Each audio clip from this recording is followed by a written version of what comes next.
कसं आहे की जेव्हा कोर्टाने जजमेंट केली त्यामध्ये 6 डायरेक्शन दिले होते आणि त्या 6 डायरेक्शन 3 महिन्याच्या आत पूर्ण करायचे होते आणि त्याच्यापैकी एकही काम यांनी पूर्ण केलेला नाही आहे।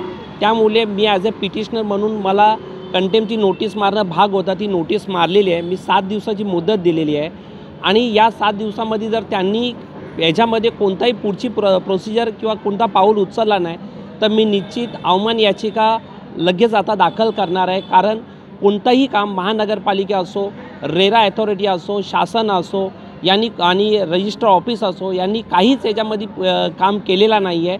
अजूनपर्यंत कोणत्याही वेबसाईटला महारेराच्या वेबसाईटला महानगरपालिके किंवा इतर सर्वांची लिंक केलेल्या नाही आहेत आणि अजूनही बऱ्याचशा महानगरपालिका 48 तासाच्या आत त्यांना अपलोड करायचं असतं ते अपलोड करत नाही।